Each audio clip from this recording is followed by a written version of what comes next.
Vicky. Terima kasih banyak ya Mbak Vicky atas waktunya. Mbak Vicky ini di saat-saat hari atau momennya yang penting masih menyediakan waktu buat kita semua teman-teman. Makasih banyak, really appreciate Mbak Vicky. Sama-sama Mbak Dian, thank you udah dapet kesempatan buat sharing. Saya temennya Mbak Dian waktu kita pendidikan CFP, Certified Financial Planner, pas setahun yang lalu sebelum pandemi. Ya pas banget ya Mbak ya. Ya, ini kali kedua saya sharing sama komunitasnya Mbak Dian, Investing Mom ini. Coba saya mau sharing mengenai pajak for ladies. Oke, saya mulai aja ya Mbak Dian ya. Silahkan. Oke. Mbak Vicky juga boleh mungkin kenalan dulu maksudnya kesibukannya, aktif mengajar di mana dan consulting di mana. Oke, baik. Thank you Mbak Dian. Selamat malam teman-teman semuanya. Kalau yang masih di jalan juga nggak apa-apa, kita nyantai-nyantai aja. Saya coba sharing. Sebelumnya, perkenalkan, nama saya Vicky Kartika. Saya domisili di Jogja, dan saya praktisi dan dosen perpajakan di Sekolah Tinggi Ilmu Ekonomi di Yogyakarta. Jadi kalau ada yang teman-teman dari Jogja gitu, atau dulu pernah tinggal di Jogja, apa mungkin sekarang domisilinya di Jogja, bisalah kita emailan atau kita ketemuan kapan gitu, bisa banget. Nah, sebelum saya masuk ke tema Tax for Ladies, saya kecemplung di dunia pajak itu juga nggak sengaja. Bukan yang saya ketika kuliah, saya mau ini nih nanti kerjanya di bidang pajak, enggak juga, enggak banget gitu kan. Awalnya kebetulan saya punya usaha, dan waktu itu ada masalah dengan pajak. Jadi mau nggak mau saya turun tangan, saya pelajari sendiri ini apa sih kasusnya gitu kan. Jadi itu awal mulanya saya kecemplung di perpajakan, di dunia pajak. Kebetulan basic saya lebih ke pajak untuk manufaktur. Jadi nanti kalau misalnya ada pertanyaan yang, karena pajak itu luas banget, setiap industri juga berbeda treatment perpajakannya, berbeda status menikah, tidak menikah, mempunyai anak satu, mempunyai anak dua, itu juga berbeda ngitungnya. Jadi nanti kita sama-sama sharing, kalau ada pertanyaan atau teman-teman mungkin malah mau menanggapi atau mengkoreksi, sangat boleh banget, feel free. Nanti saya tunggu tanggapannya dari teman-teman. Oke, sekarang saya coba share screen untuk materi malam ini. Udah kelihatan ya, Mbak Dian? Kelihatan, Mbak. Oke. Oke. Perkenalannya sudah. Ini untuk pengantar, akan ada beberapa istilah yang nanti saya gunakan. Di pajak itu memang banyak banget singkatannya, banget. Dan kalau nanti ada yang nggak familiar, boleh nanti ditanyakan. NPWP, saya kira udah clear, nomor pokok wajib pajak. PKP itu penghasilan kena pajak. Nah, kadang-kadang yang rancu ini, teman-teman mungkin mikirnya penghasilan kena pajak itu adalah penghasilan bruto, atau penghasilan kita misalnya per bulan, let's say 15 juta gitu ya, itu base buat ngitung pajaknya. Enggak. Jadi penghasilan kena pajak itu nanti kita hitung dulu dari penghasilan bruto kita terimanya berapa. Lalu ada PTKP, penghasilan tidak kena pajak. Nah, penghasilan tidak kena pajak ini adalah benchmark atau base penghasilan yang tidak akan dikenakan pajak. Ini nanti juga berbeda-beda tergantung dengan status individu tersebut. Apakah menikah, tidak menikah, mempunyai anak, itu akan berbeda-beda PTKP-nya. Jadi PTKP itu batas bawah suatu penghasilan itu tidak akan dikenakan pajak. Status perempuan dalam pajak itu selalu tidak kawin. Kalaupun nanti misalnya kita sudah punya anak 2, anaknya 3 gitu, di pajak tetap aja lajang, tetap aja tidak kawin. Walaupun di KTP gitu, kawin gitu. Atau misalnya ke mall, anaknya 3 gitu, gandengannya banyak, tapi secara pajak kita tetap dianggapnya itu tidak kawin.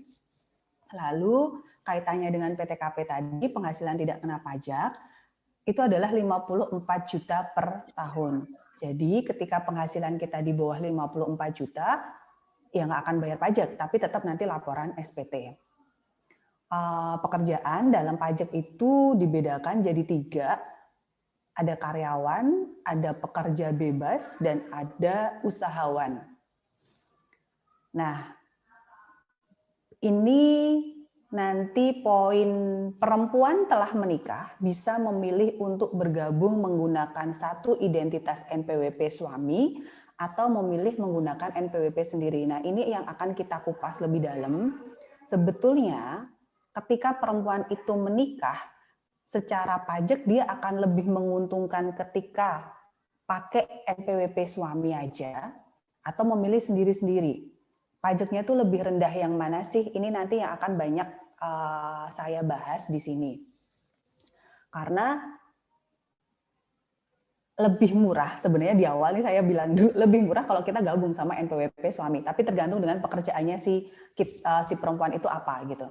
Nah, tarif pajak penghasilan itu progresif, jadi ya ketika penghasilan kita semakin tinggi, otomatis pajaknya juga akan semakin tinggi. Oke, untuk sesi pertanyaan nanti kita setelah selesai aja ya. Oke, saya lanjutkan. Nah, untuk tarif pajak itu paling rendah 5%. Jika PKP, penghasilan kena pajaknya 0 sampai dengan 50 juta. Jadi penghasilan kena pajak itu bukan penghasilan yang kita terima. Misalnya penghasilan kita terima setahun 100 juta, tadi ada penghasilan tidak kena pajak kan 54 juta. Maka 46 jutanya adalah dasar buat menghitung pajak. 46 juta itu adalah penghasilan kena pajaknya. Nah, di sini tarif itu berdasarkan penghasilan kena pajaknya. Jika penghasilan kena pajaknya 0 sampai dengan 50 juta, itu dia kena tarif terbawah yaitu 5%. Tapi ketika di atas 50 juta sampai dengan 250 juta, itu kena lapis kedua 15%. Jika di atas 250 juta sampai dengan 500 juta, itu tarifnya di lapis ketiga di 25%. Dan ketika penghasilan kena pajaknya di atas 500 juta, tarifnya paling tinggi yaitu 30%. Ini tahunan, per tahunnya. Oke, nah PTKP, penghasilan tidak kena pajak, inilah yang berbeda-beda. Tergantung statusnya itu lajang atau menikah bagi pria ya. Nah kalau perempuan tadi sempat saya katakan di depan bahwa perempuan itu statusnya akan selalu tidak menikah. Jadi akan selalu dianggap sebagai lajang. Tapi kita bisa punya tanggungan, walaupun tidak menikah bisa punya tanggungan. Karena misalnya ada orang tua yang harus kita rawat gitu kan. Maka kebetulan orang tua tersebut sudah pensiun, tidak berpenghasilan, maka ini kita bisa mengakuinya sebagai tanggungan. Nah, TK itu adalah tidak kawin. 0, 1, 2, 3 itu adalah tanggungannya. Maksimalnya ada 3. Nah, kalau untuk laki-laki itu dia boleh berstatus K atau kawin. Dan tergantung tanggungannya, ada 0, 1, 2, 3. Tanggungan maksimal 3. Jadi kalau misalnya Mbak Dian nanti anaknya 5 gitu kan. Nah yang bisa diakuin tanggungan sama suaminya itu hanya 3. Yang 2 nggak boleh diakui tanggungan secara pajak. Nah kalau yang kolom terakhir nih, yang paling kanan itu adalah PTKP, penghasilan suami dan istri digabung. Jadi penghasilannya yang digabung, bukan kartu NPWP-nya. Nah, ini nanti akan saya bahas. Kalau penghasilan suami istri itu digabung, ini penghitungan jika NPWP istri itu sendiri dan NPWP suami itu sendiri. Maka di sini statusnya adalah K, kawin, I, ini adalah istri bekerja, atau istri memilih punya NPWP sendiri. Nah, nanti ini tanggungannya juga 1 sampai 3. Oke, coba, belum masuk ke ngitung. Jadi di sini, kalau wanita kawin, dia punya 2 opsi dalam menghemat pajaknya. Opsi yang pertama, itu gabung NPWP-nya bareng sama suami. Jadi NPWP suami dan istri itu jadi satu. Itu bisa kayak gitu. Nanti bedanya di digit terakhir. Kalau misalnya single atau lajang itu kan NPWP terakhir itu kan biasanya 000. Nah, dia tuh kalau istri gabung sama suami 001. Semuanya sama. Nah, opsinya bisa NPWP-nya itu gabung sama suami. Yang kedua, NPWP-nya sendiri-sendiri. Konsekuensinya ada di jumlah pajak yang harus dibayar. Ketika NPWP-nya gabung sama suami, nanti menghitung pajaknya, penghasilan suami dan istri tersebut tidak digabung. Makanya ini tidaknya saya kasih besar semuanya supaya tidak digabung. Yang digabung cuma NPWP-nya doang, penghasilannya tidak digabung. Karena penghasilannya si istri ini dianggap final. Dianggap selesai. Jadi pajaknya si istri yang sudah dipotong sama kantor gitu, misalnya istrinya karyawan, ya udah selesai, nggak dipakai buat ngitung pajak lagi. Gitu, karena sudah dianggap final. Nah, kalau misalnya si wanita kawin itu punya perjanjian pisah harta di awal prenuptial itu nggak bisa punya NPWP 1. Mau nggak mau, NPWP-nya harus 2. Tapi ada juga nih perempuan yang dia nggak punya prenuptial, dia nggak punya perjanjian pisah harta, tapi secara pajak dia mau sendiri. Ribet pakai NPWP suami, atau misalnya sebelum nikah dulu udah punya NPWP kok, daripada nutup gini mesti ke kantor pajak lah, mesti ngurus ini itu ribet, udah deh saya pakai NPWP sendiri. Nggak apa-apa juga, cuma nanti konsekuensi ngitungnya adalah penghasilannya si suami sama penghasilannya kita, si istri, itu digabung dulu tuh. Nah, kalau udah digabung baru kita hitung pajaknya sebenarnya berapa sih, lalu diprosentase. Si suami harusnya bayar berapa, si istri harusnya bayar berapa. Nah, bedanya adalah kalau NPWP-nya itu 2 terpisah, si penghasilan istri ini dianggap tidak final. Makanya harus digabung dulu untuk bisa dihitung ulang. Ini bedanya. Tapi kalau tadi punya perjanjian prenup, ya nggak akan bisa gabung NPWP, karena memang di awal udah janji kita pisah harta, pisah hutang, ya pisah pajaknya gitu kan. Tapi kalau nggak punya perjanjian, sebenarnya punya 2 opsi nih kita, mau gabung NPWP sama suami atau mau sendiri-sendiri.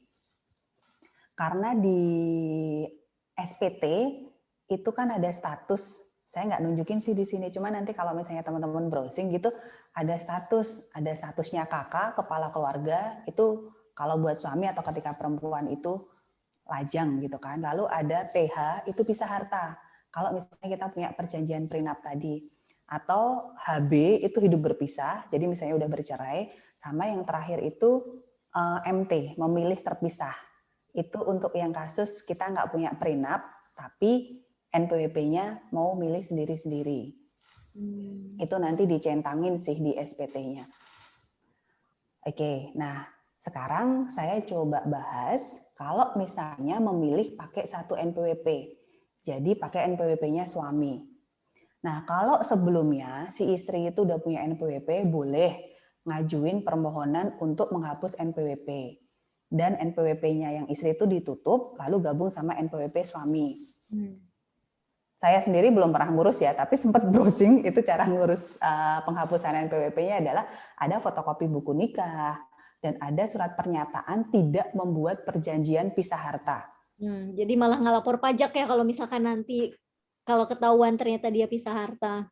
Iya, karena kalau pisah harta nggak boleh gabung sama NPWP suami, karena pisah semuanya. Jadi ini harus bikin surat pernyataan bahwa tidak punya perjanjian pisah harta. Lalu pelaporan SPT tahunan ini hanya sekali dan menggunakan NPWP suami. Dalam pekerjaannya, istri itu pakai identitas NPWP suami. Nah, mungkin bagi teman-teman yang udah punya NPWP duluan sebelum nikah udah punya NPWP duluan, terus udah kerja lama di suatu instansi gitu kan, terus misalnya sama bagian kepegawaiannya atau HRD-nya gitu, ribet nih kalau ganti-ganti, ya gimana ya, itu ya kadang-kadang memang mereka nggak mau repot yang bagian HRD-nya atau yang bagian input datanya gitu. Cuman itu sebetulnya merugikan kita karena pajaknya jadi lebih mahal. Jadi lebih mahal. Ya, oke. Sekarang kalau misalnya 2 NPWP, ketika 2 NPWP si istri punya dan si suami punya, maka keduanya wajib untuk laporan SPT sendiri-sendiri dan si istri itu mengisi statusnya di SPT itu MT, memilih terpisah. Nah, pajaknya nanti akan dihitung berdasarkan berdasarkan penggabungan penghasilan si suami dan si istri tersebut. Besarnya pajak untuk suami sama untuk istri itu akan dihitung secara proporsional. Nah, ini coba saya sharing contoh hitungannya. Jadi misalnya nih, si Pak Budi gitu, dia manajer di PT ABC, penghasilan neto berarti udah dipotong pajak ya, penghasilan netonya adalah 260 juta. Per tahun? Iya, per tahun. Kalau per bulan, wow. Neto lagi kan, bukan bruto. Neto lagi kan, 260 juta. Brutonya berapa? Pajaknya berapa ini ya? Itu sangat membantu membangun negara. Kontribusinya ya.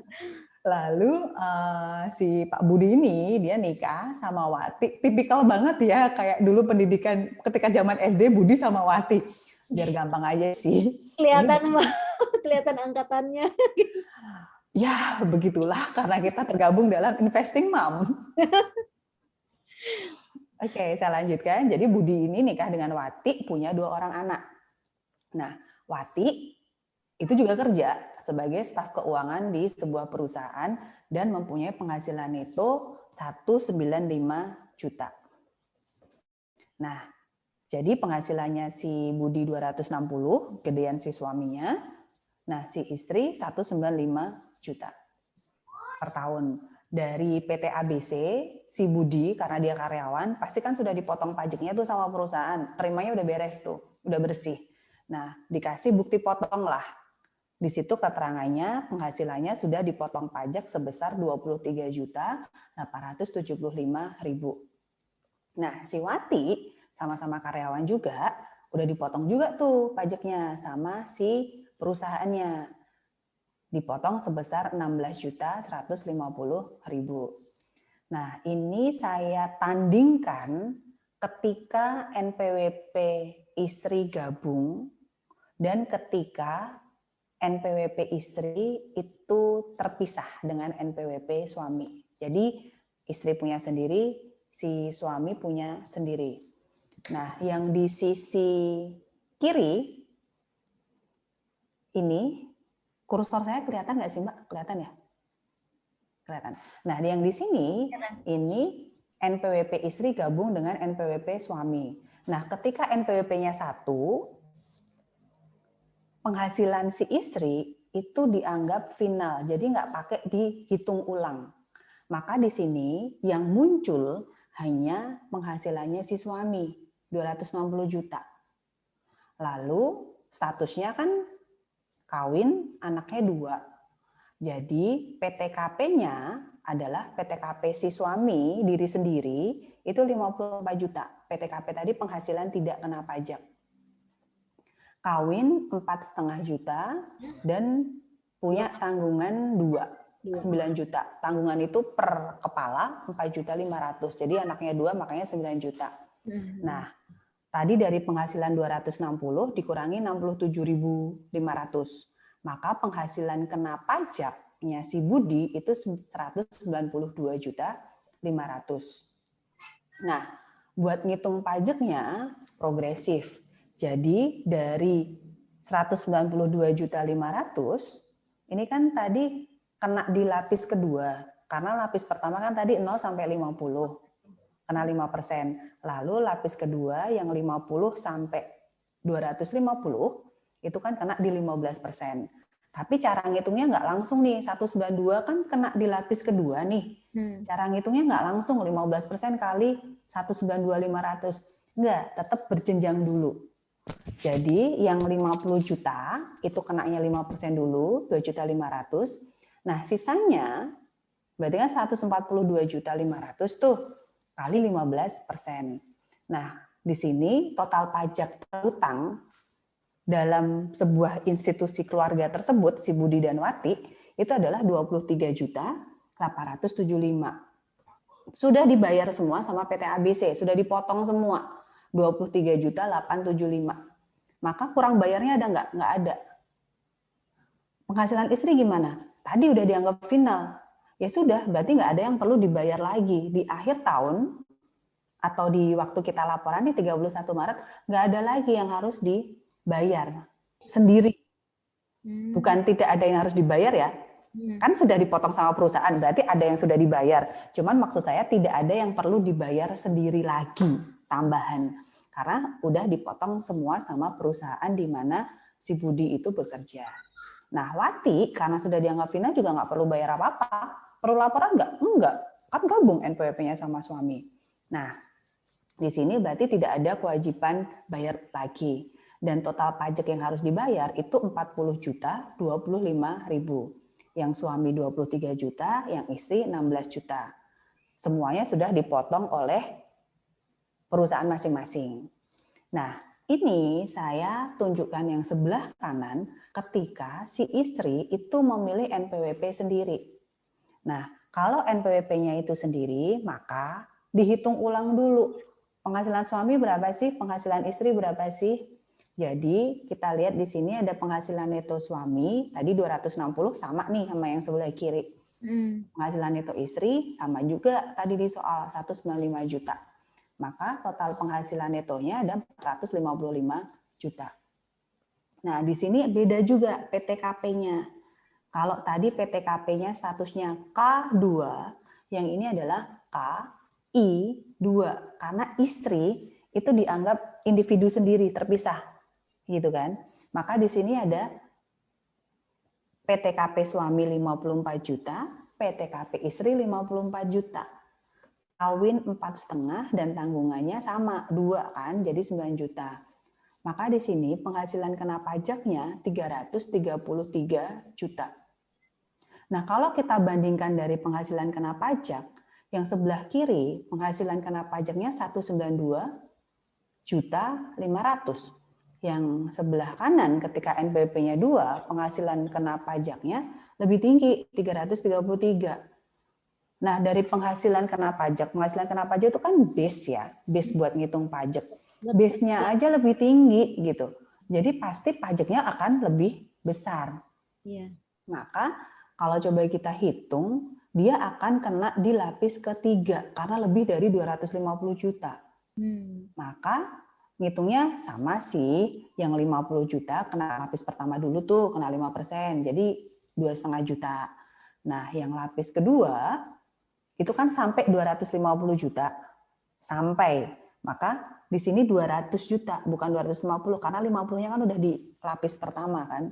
Maka lapis keduanya di 200 juta, kenanya berapa? 15%. Ada 30 juta.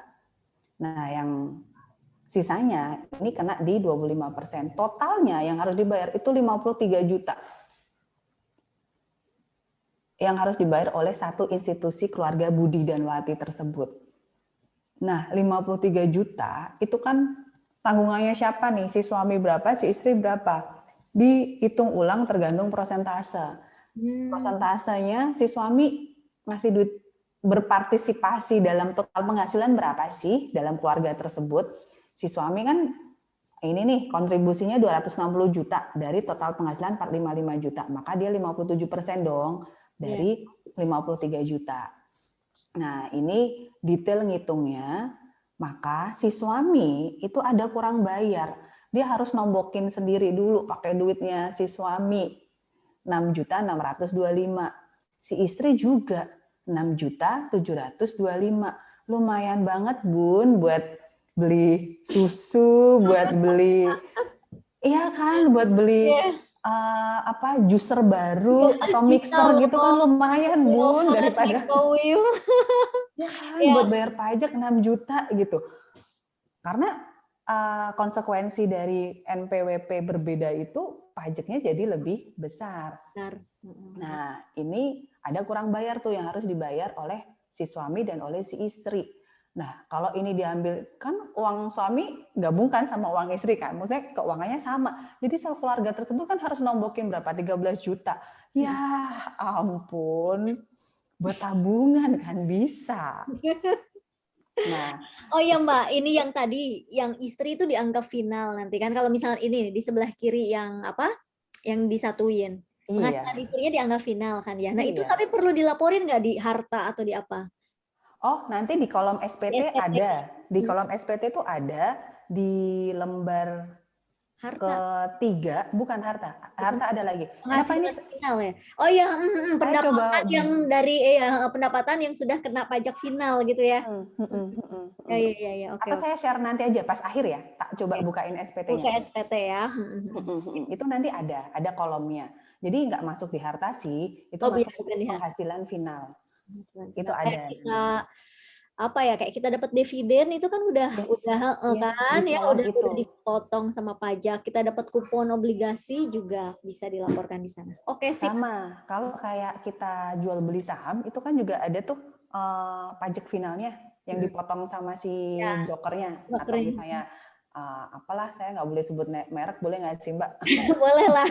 Apalah kayak Indo Premier atau Philips Sekuritas atau Mirai, apapun lah. Biasanya itu kan tuh ketika ada capital gain-nya kan langsung dipotong kan. Nah itu bisa dilaporin di penghasilan finalnya itu.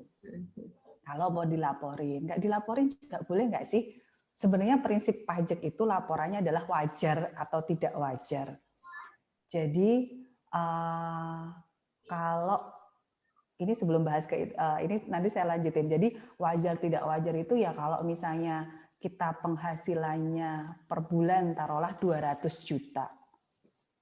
Atau misalnya punya harta mobil 5, rumah 2. Ya masa iya kita ngaku penghasilannya cuma 100 juta atau 50 juta. Ya kan nggak masuk akal, nggak wajar kan. Nggak wajar. Ini dari mana?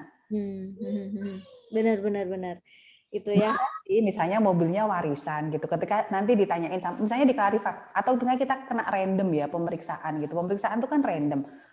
Kita udah bayar, kita udah laporan, bisa jadi kena pemeriksaan gitu. Kita bisa klarifikasi. Ini harta warisan kok gitu. Oke, nggak apa-apa. Tapi nanti yang dikejar orang tua. Laporan nggak tuh si orang tua kita di hartanya? Kok bisa ngasih warisan segini gitu?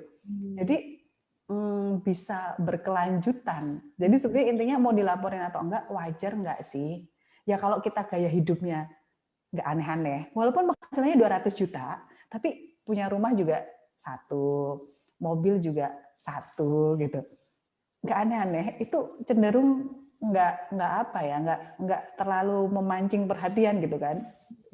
Ya, cuman kadang-kadang yang orang sering itu gaya hidupnya tuh enggak bisa bohong. Laporan pajaknya bisa bohong, gaya hidupnya yang nggak bisa bohong. Iya. Benar-benar dulu pengalaman sih. Pengalaman di tempat kerja yang lama, jadi kan dia tahu ya, kita tahu ada apa, ada grade-nya. Grade-nya berapa sih? Ngelihat HP-nya 3, mobilnya ganti-ganti, istrinya 2 ternyata. Oh, ternyata usut punya usut, ya seperti itulah. Benar. Itu. Jadi itu masalah wajar tidak wajar. Jadi coba saya kembali lagi di sini ya Mbak ya. Jadi kalau untuk kesimpulan sebetulnya NPWP sendiri-sendiri itu beban pajaknya akan lebih besar. Maka akan ada penghitungan pajak suami yang kurang bayar dan pajak istri yang kurang bayar. Lebih hemat tadi jika NPWP-nya itu gabung sama suami. Ini untuk kasus si istri bekerja di sebuah perusahaan ya. Nah, ini saya kasih kasus lagi kalau istrinya itu punya usaha. Jadi dia stay home mom, tapi misalnya punya online shop gitu, atau punya salon, atau punya ya usaha sampingan sendiri gitu. Nah, ini gimana sih pajaknya, atau NPWP-nya harus sendiri-sendiri atau gabung nih? Lebih irit yang mana nih kalau kasusnya si istri punya usaha?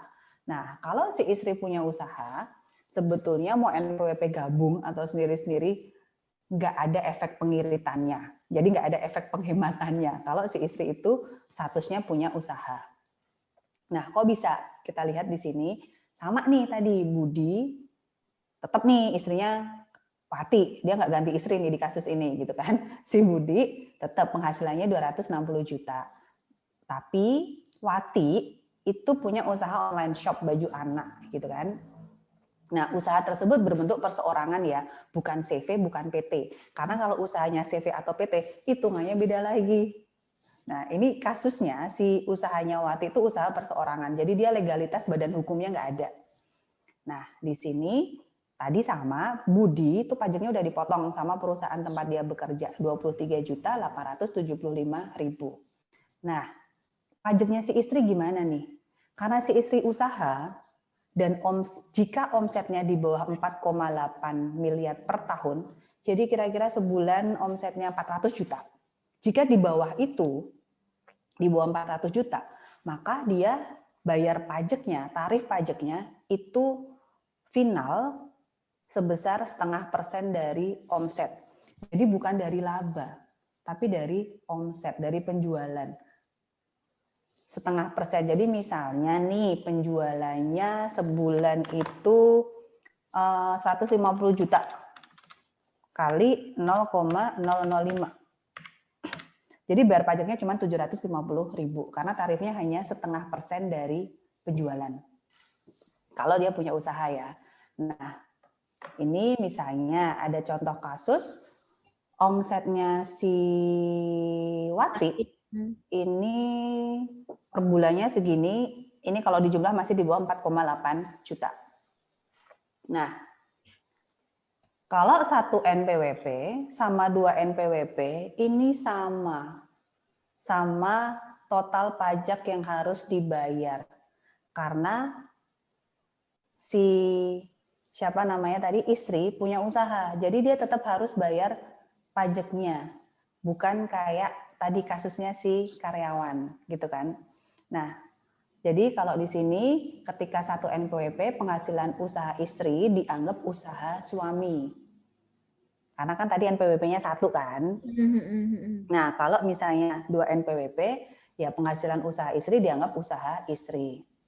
Lalu jika omsetnya di bawah 4,8 maka akan dikenai aturan PP 23 tahun 2018 di mana aturan itu mengatakan pajak yang harus dibayar adalah 0,5% dari omset. Kalau misalnya NPWP-nya terpisah gimana? Sama, hitungannya sama. Lalu nanti laporan di SPT-nya gimana? Itu ada tuh kalau SPT-nya yang 1770S itu di lampiran kedua penghasilan yang dikenakan pajak final. Atau kalau yang kalau yang SPT-nya 1770 itu di lampiran 3. Itu sama ngitungnya. Oke. Nah, ini saya kasih lihat tadi hitungannya. Nah, penghasilan neto suami sama 260 juta. Kalau sebelah kiri itu NPWP-nya 1, sebelah kanan tuh NPWP sendiri-sendiri. Hitungannya sama plek. Jadi di sini si istri karena memang nggak bisa digabung gitu kan, karena klasifikasi penghasilannya itu berbeda. Ya, kalau usaha itu beda dengan yang karyawan. Maka di sini penghasilan istri dari usaha itu akan masuk ke penghasilan final. Total omsetnya adalah 318 juta selama 1 tahun, maka pajak yang harus dibayar itu adalah 1.590.000. Baik dia punya NPWP sendiri ataupun dia NPWP-nya milih gabung sama suami. Maka di sini kesimpulannya, jika istri itu punya usaha, pilihan untuk punya NPWP 1 gabung sama suami atau NPWP terpisah itu nggak akan ngefek ke jumlah pajak yang harus dibayar oleh keluarga tersebut. Nggak ada penghematannya. Nggak ada kayak yang kasus tadi ketika keduanya adalah karyawan. Penggabungan penghasilan itu bisa dilakukan jika sifat penghasilannya itu sama. final ataupun tidak final. Itu kalau final ya gabungnya sama final gitu kan. Nah, ini karena tadi yang suami tidak final, yang istri punya usaha, itu akan selalu dianggap akan selalu dianggap final. Makanya tetap nggak bisa digabung. Beda kalau karyawan. Karyawan itu kalau misalnya si istri milih NPWP-nya bareng sama suami, itu bisa digabung. NPWP-nya, maka penghasilannya bisa dianggap final. Gitu. Mbak, kalau Yes. misalnya tadi kan artinya mesti bayar mandiri ya. Yang mana yang usaha? Usaha. Itu bayarnya tuh ke kantor pajak atau bisa gimana sih, bisa transfer atau gimana sih? Oh, gini.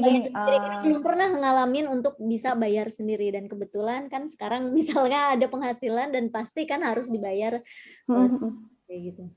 Ini kalau sudah punya NPWP, sebaiknya kan daftar EVIN tuh, Electronic Identification Number gitu deh. F-nya apa ya? Lupa saya. Pokoknya Electronic Identification Number. Nah, ketika kita sudah punya kode itu, kita nanti bisa login di DJP online, Direktorat Jenderal Pajak online. Nah, nanti di situ kita bisa bikin billing sendiri. Jadi kayak virtual account. Kayak belanja Shopee tuh gitu kan, kayak virtual account. Paham lah ya ibu-ibu.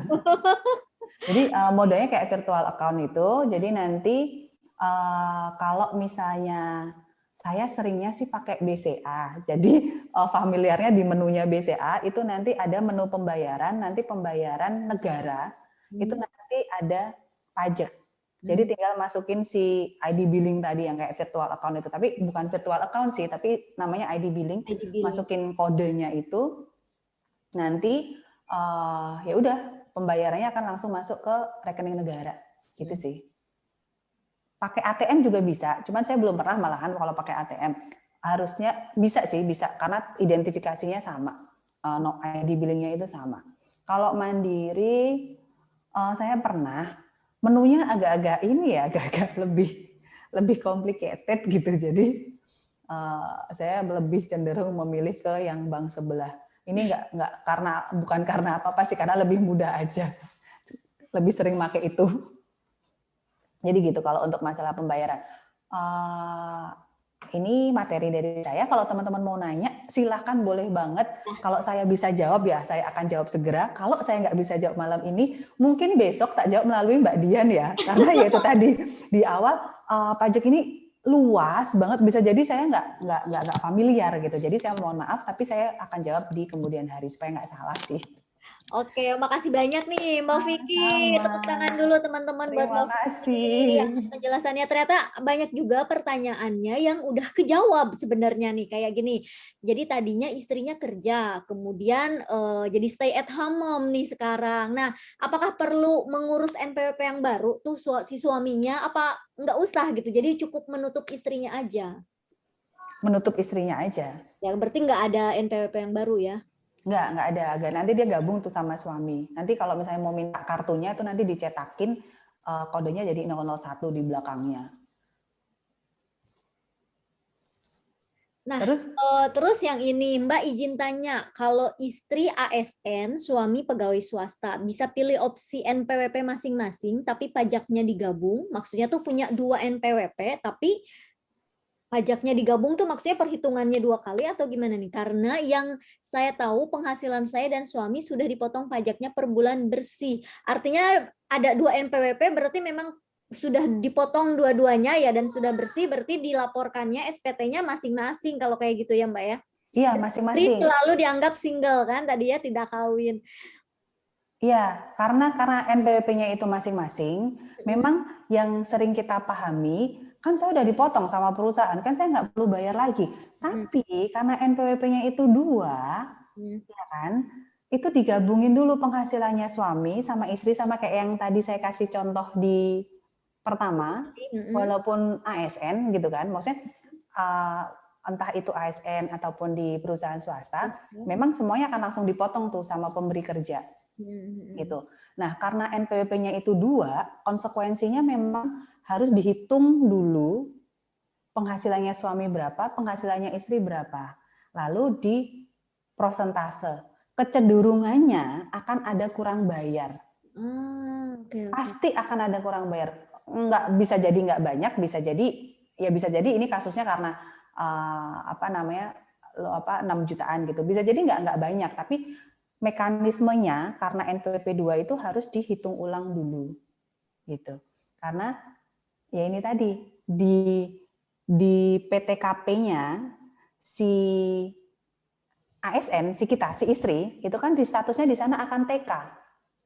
Ya kan? Nah, tapi kan di sini kita gabung dulu tuh sama suami, sama istri, sama ada yang status kawin, tanggungan 2. Kita hitung ulang dulu, karena kita satu keluarga gitu loh.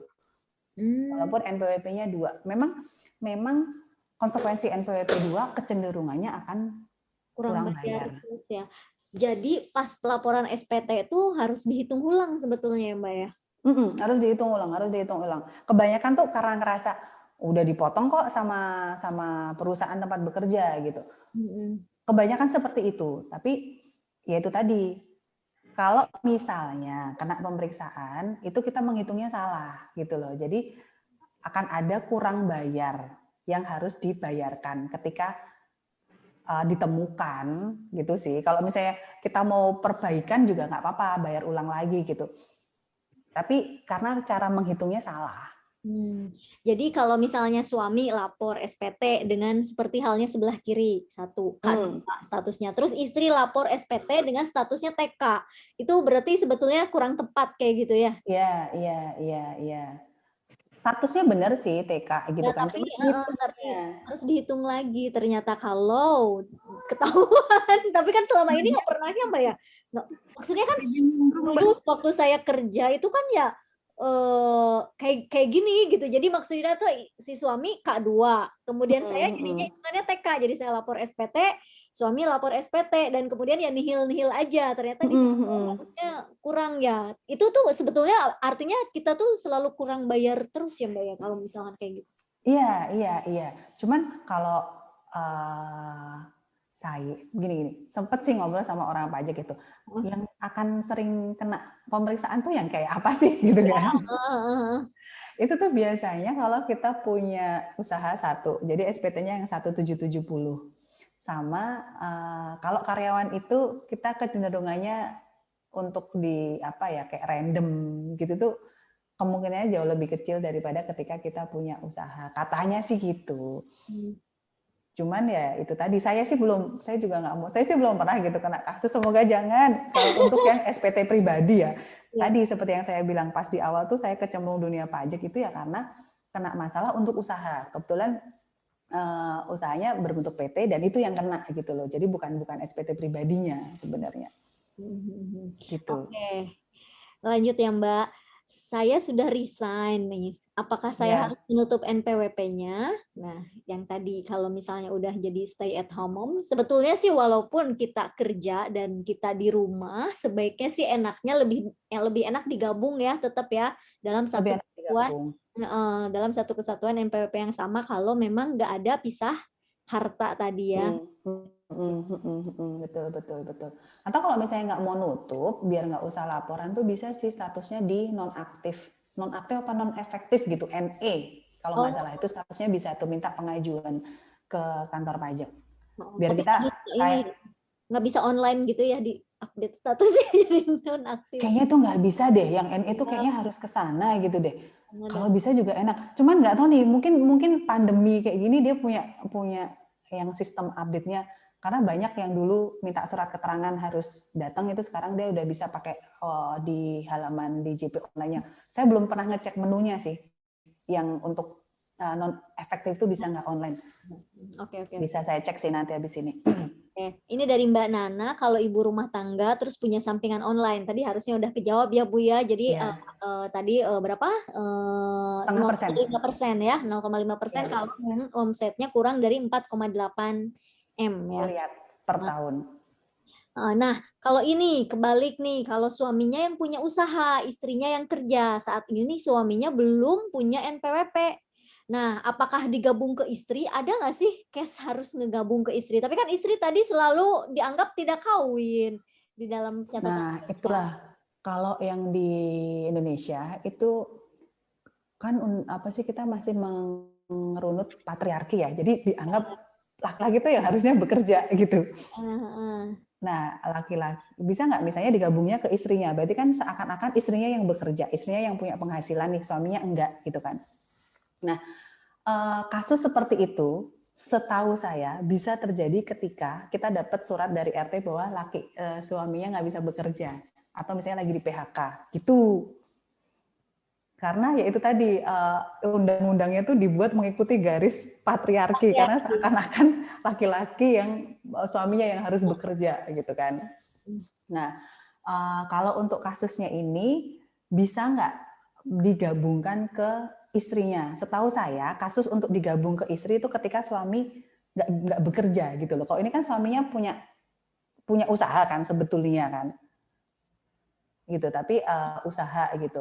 Nah, kalau saya jawabannya gabung sama istri, setahu saya belum bisa kalau suaminya kasusnya Seperti ini. kalau suaminya tidak bekerja. Tapi nanti dapat surat dari RT gitulah harus membuktikan bahwa suaminya memang tidak bekerja.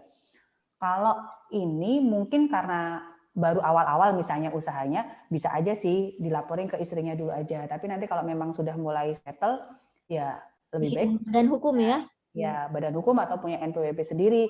Sebaiknya sih punya berbadan hukum, jadi lebih jelas aja. Akuntabel ya, lebih akuntabel ya, lebih jelas juga.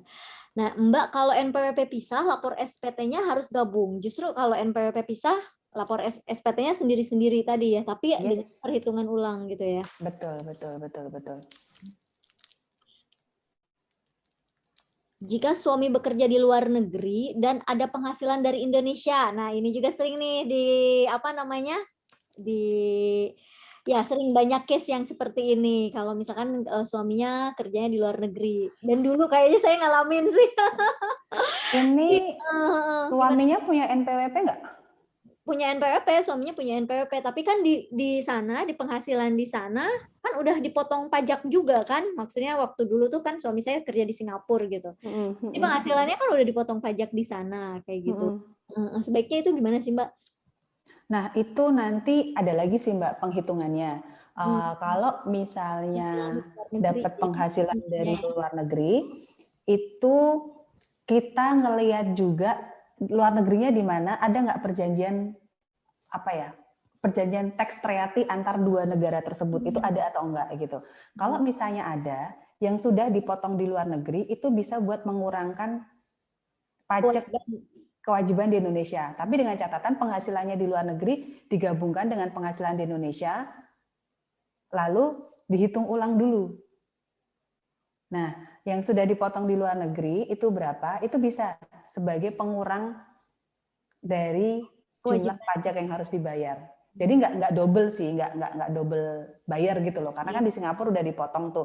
Kalau Singapura sih itu ada tax rating, ada perjanjiannya. Karena banyak banget kayaknya ya orang Indonesia yang kerja di sana. Betul. Jadi harusnya ini ya.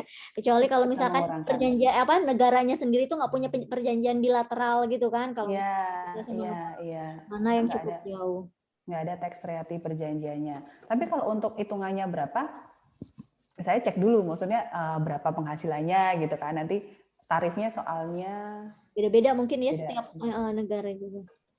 Oke, next.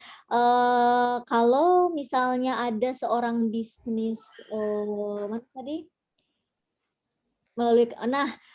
kalau misalnya ada seorang pembisnis online ibu-ibu yang minta tolong buat laporin SPT-nya melalui konsultan pajak. Nah, dia kan nggak punya EVIN. Bisa nggak kalau seorang konsultan pajak tuh maksudnya tuh membereskan semuanya gitu sampai mulai pencatatannya, perhitungannya, pelaporannya. Seperti itukah Mbak kalau misalnya harus menghubungi konsultan pajak? Bisa sih, bisa. Ya. Bahkan bisa ya ke Mbak Vicky juga, tapi ada tarif. Bisa. Jadi kalau sekarang kan sebetulnya kalau buat nyatet omset gitu kan pakai jurnal ID, software itu kan sebenarnya banyak gitu kan. Cuma kan ya bukukas.com. Itu bisa membantu banget buat ngerekod penjualannya sama ngerekod bebannya gitu. Nanti kalau pajaknya kan sebetulnya bisa nanti ada kelas tersendiri, misalnya ngisi SPT khusus nih buat kasusnya si ibu A gitu misalnya. Atau misalnya nggak mau ribet, Mbak, tolong laporin, ya itu juga bisa juga. Bisa juga.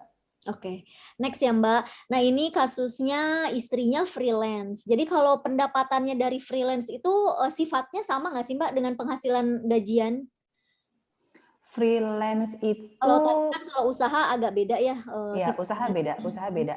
Freelance itu misalnya kayak artis atau misalnya kayak seniman gitu. Ya seniman misalnya artis, seniman atau misalnya ini nih yang sering. Jadi di pajak tadi kan ada karyawan, jenis pekerjaan itu ada karyawan, ada usahawan, dia punya usaha, sama ada pekerja bebas. Nah, pekerja bebas ini yang kita sering kenal itu freelance. Cuman dalam pajak definisi pekerja bebas itu ada lagi apa namanya definisinya. Definisi pekerja bebas dalam pajak itu adalah ketika pemberi kerja itu lebih dari satu. Kayak dokter, pemberi kerja itu kan pasien, banyak kan pasiennya. Oh, Itu gitu. disebut pekerjaan bebas.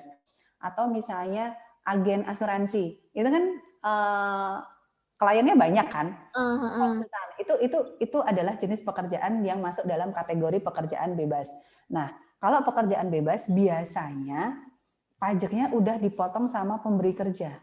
Misalnya nih, saya Konsultan pajak misalnya tuh Mbak. ya, atau misalnya saya seniman aja deh. Misalnya saya seniman gitu, saya diundang di acaranya misalnya di acaranya Opening mall apa misalnya. mall gitu ya. Apa namanya? Si mallnya itu yang akan potong pajak saya. Saya tinggal dikasih bukti potong. Saya udah dipotong berapa. Nah, bukti potong itu ya akan kita kumpulin, lalu kita ngitung tuh setahun tuh sebenarnya berapa sih terimanya gitu. Nah, itu nggak bisa dianggap final. Jadi kita ngumpulin dulu, lalu di per tahunnya kita ngitung penghasilan netonya berapa sih. Gitu. Kalau statusnya lajang ya berarti PTKP-nya adalah 54 juta, dikurangin dulu sama 54 juta. Lalu ketahuan tuh penghasilan kena pajaknya berapa. Nah, misalnya penghasilan kena pajaknya 10 juta. Kan kita dapat bukti potong tuh dari yang meng-hire kita. Dikumpulin aja yang udah dipotong tuh berapa sih buat ngurangin 10 juta itu tadi. Oke. Nah, Mbak, tapi kan biasa juga nih ada misalnya kita kerja normal, maksudnya formal gitu ya. Terus kita kadang dimintain tolong nih buat ngajar di mana, misalkan seperti itu. Jadi, tapi kita punya pekerjaan tetap kantoran. Nah, itu kan biasanya honor mengajar itu harusnya udah bersih begitu ya. Terus nanti minta bukti potong pajaknya. Ya, karena mereka yang harusnya motong. Kita terimanya itu udah bersih gitu. Pajaknya udah dibayar sama mereka, sama yang memberi pekerjaan. Oke, oke. Nah, kemudian ini tadi yang punya usaha itu walaupun usahanya masih dengan omset 10 sampai 25 juta tetap dipotong atau tetap bayar pajaknya 0,5% tadi ya, Mbak ya? Tetap selama batas atasnya tadi 4,8 miliar tadi. Nah, kemudian ada lagi yang tanya tadi nih melanjutkan tadi yang ASN sama ya suaminya istrinya ASN, suaminya swasta, berarti kalau perhitungannya masing-masing tanpa penambahan bayar lagi itu lapor pajak dengan status harta terpisah ya gitu. Kayak tadi nih, selama ini kan aku tuh ngelapor suami K2, terus sayanya tuh TK gitu, tidak kawin. Dan selalu merasa tuh kayak nggak pernah kurang bayar karena nggak pernah dihitung ulang. Nah, kalau tata cara bayar yang kayak tadi, suami K2 dan istrinya TK, itu tuh sebetulnya tuh seakan-akan kita tuh melakukan pisah harta atau enggak. Berarti statusnya MT tadi memilih terpisah. Mbak, ini saya stop share, saya coba bukain form 1770 dulu ya, Oh ya, boleh, biar boleh. kelihatan. Boleh. Oke. Ini coba saya share lagi di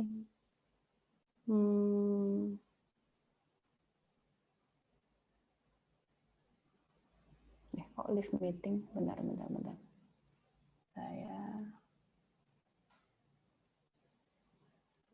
Saya di sini. Ini SPT-nya. Nah, ini sebetulnya di terakhir.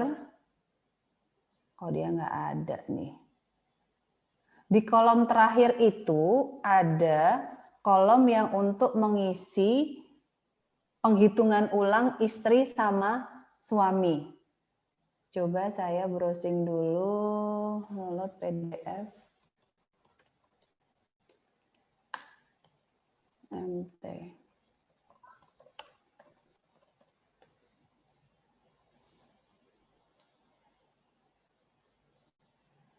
Harusnya ada tuh di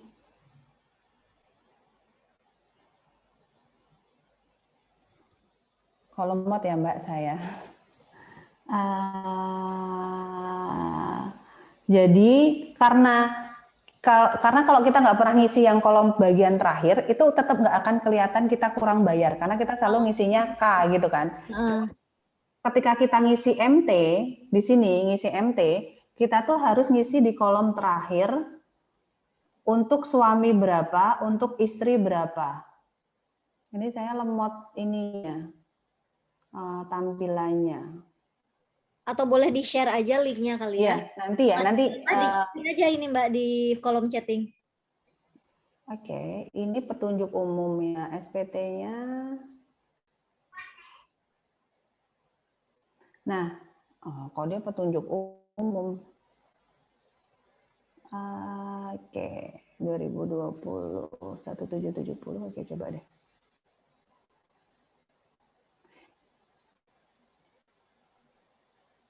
Oke, bentar ya Mbak ya. Saya belum nemu 770. Tapi yang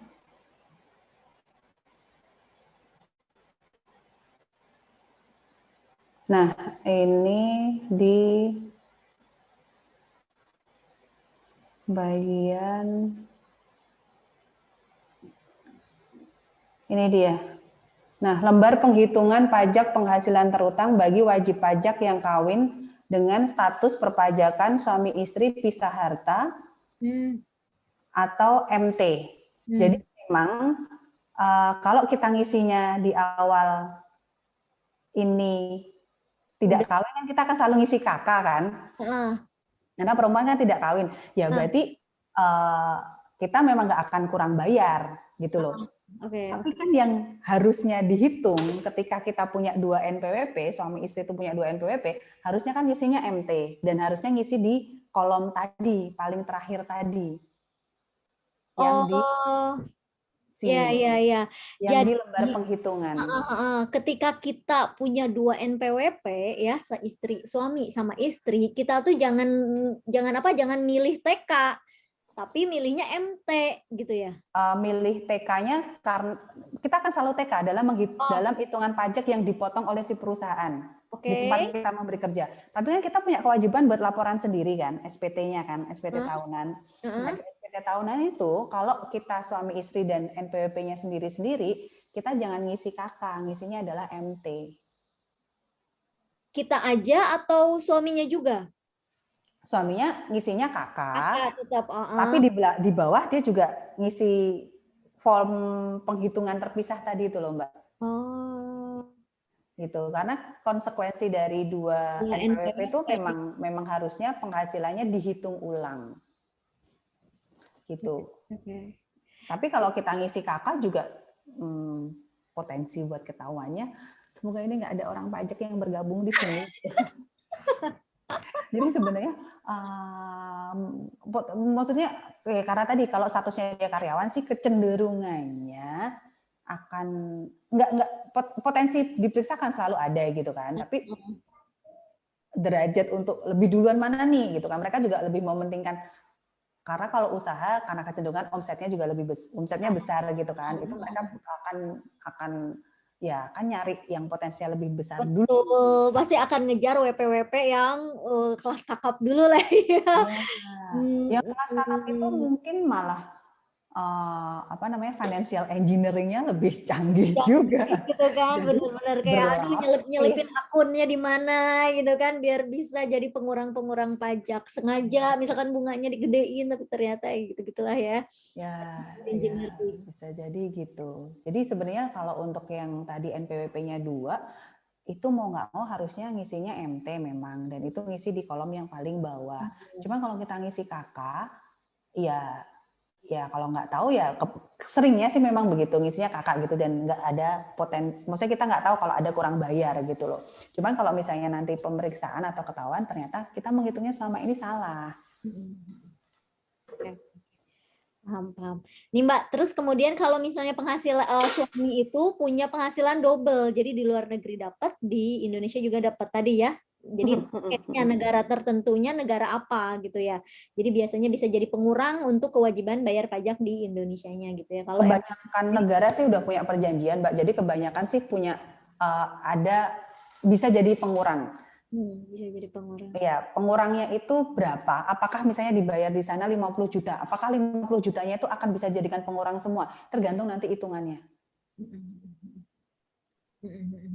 Tapi prinsipnya bisa jadi pengurang. Oke.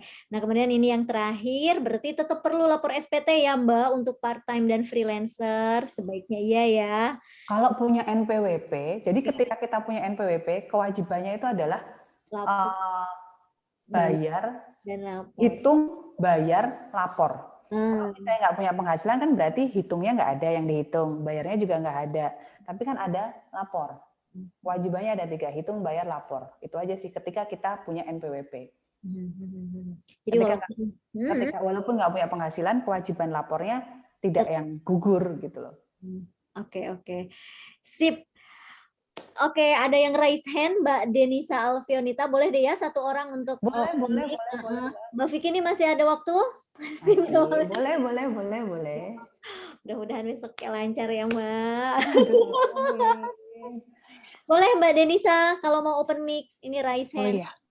Oh iya, makasih ya Mbak Dian untuk kesempatannya.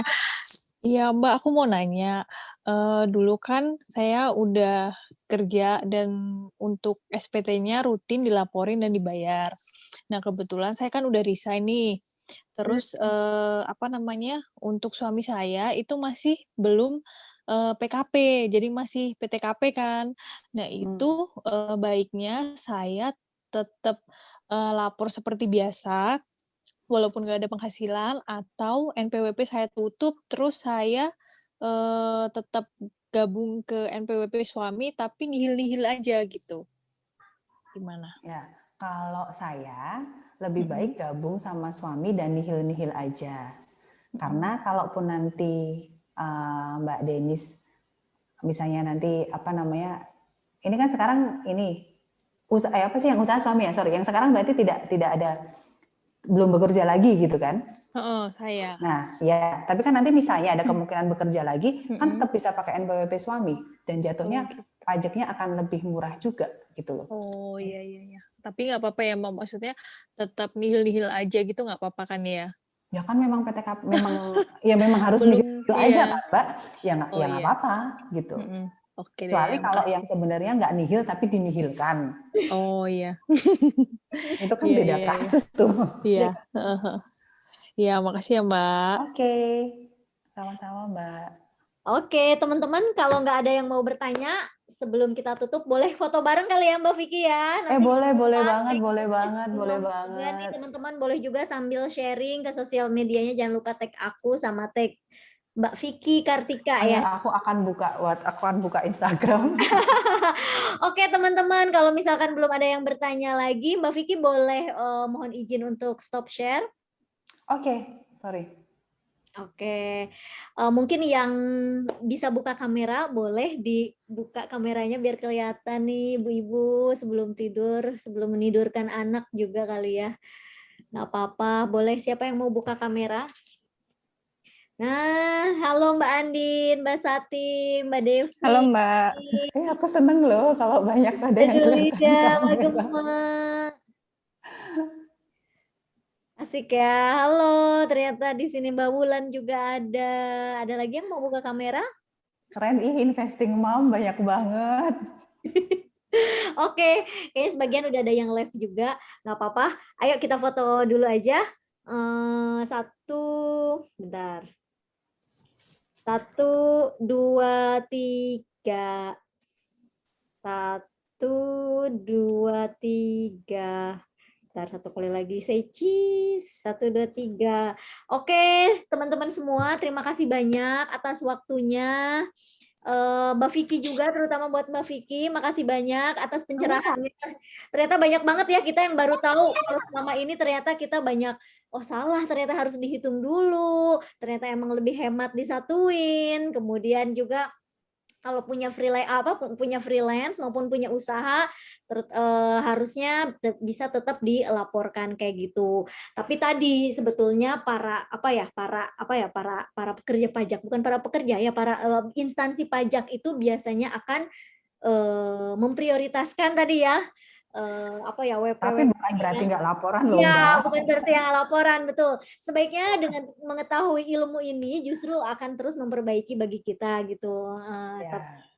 Tapi bukan berarti kita untuk menunda ataupun sama sekali nggak lapor. Sebetulnya secara administrasi akan lebih baik kalau kita taat terhadap perundang-undangan yang berlaku di Indonesia kayak gitu. Oke, Mbak Vicky. Saya boleh nambahin nggak, Mbak? Bentar aja. Gimana? Enggak, takutnya tadi kalau misalnya memang potensi untuk diperiksa itu kan beda-beda gitu kan. Saya sharing cuman pengen nekanin jangan sampai kita tuh takut nih buat ngisi SPT, takut laporan atau apa gitu. Takut salah. Sebenarnya kalaupun nanti salah, kita tuh bisa lakukan pembetulan gitu. Karena SPT tuh bisa dibetulin kok setelah dilaporin gitu kan.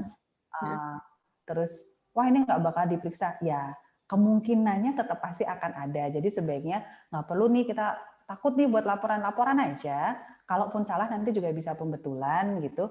Dan itu akan resikonya jauh lebih sedikit daripada kita nggak laporan dan nggak bayar gitu. Oke, benar-benar.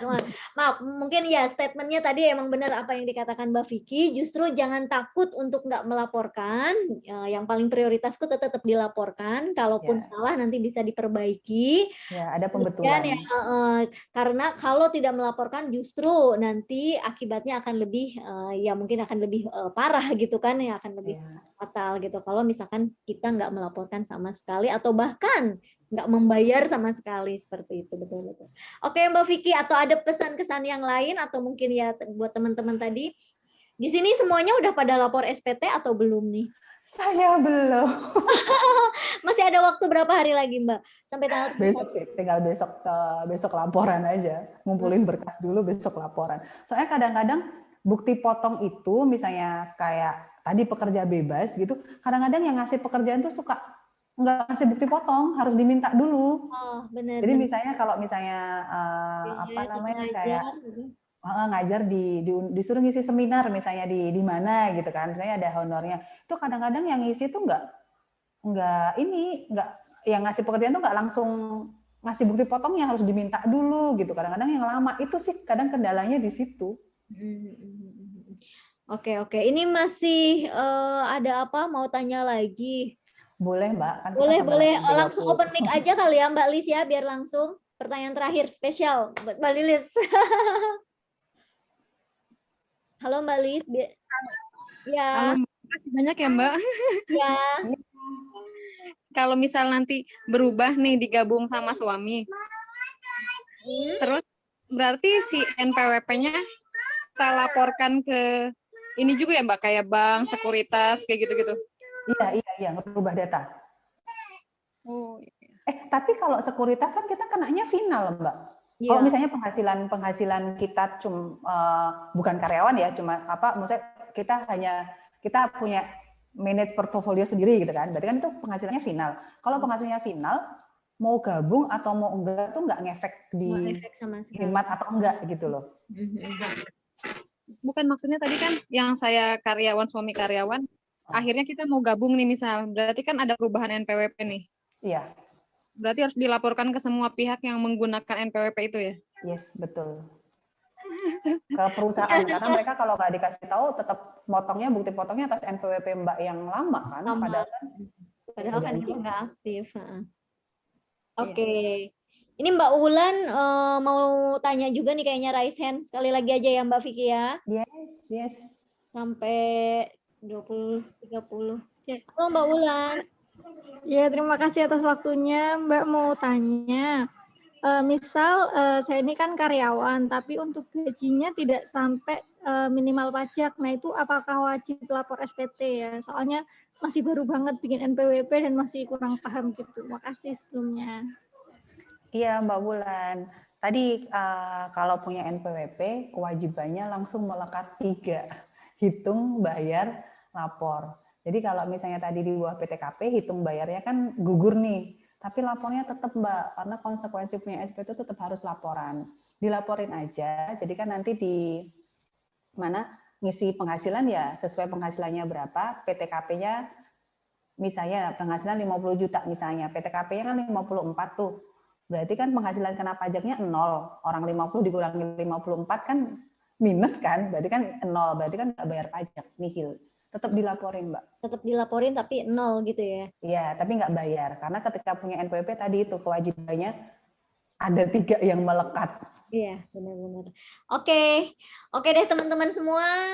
Dengan ini kita resmi tutup mini kelas kita. Makasih banyak Mbak Vicky, benar-benar atas waktunya nih yang sangat berharga dan ilmunya yang sangat bermanfaat. Semoga teman-teman bisa mengambil ya esensinya, key benefitnya, kemudian juga manfaatnya dari kelas ini ya Mbak Vicky ya. Semoga ilmunya berkah.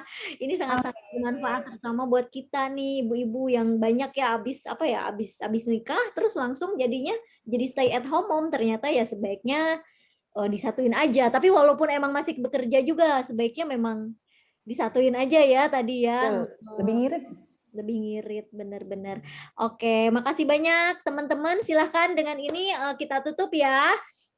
Boleh live meeting. Mbak Vicky, makasih banyak Ya, nih. thank you Mbak Dian ya. Thank you teman-teman juga semuanya. Ya, nanti kalau mau tanya-tanya boleh. Kalau ada yang mau tanya-tanya nanti di-share ininya palingnya kayak akun Instagram. Iya, boleh banget, boleh kalau banget. mau yang tanya. Karena Mbak Vicky juga open consultation ya, Mbak Yas? Boleh, Ini iya, Mbak. konsultasi pajak gitu ya. Secara resmi. Oke, teman-teman. Silahkan kalau ada yang mau live meeting. Mbak Vicky, kalau ada mau Mbak Dian ya. Makasih banyak ya nanti aku kontak-kontakan by WA lagi. Yes. Oke, Thank you Mbak ya. Banyak, thank you teman-teman semuanya. Nanti rekamannya akan ada di website Investing Mom. Nanti mungkin Mbak Vicky juga dikasih di share linknya. Oke. Kayak gitu. Oke, teman-teman semua, terima kasih banyak. Terima kasih. Kita end ya. Ya. Live meeting. Aja Mbak. Oke.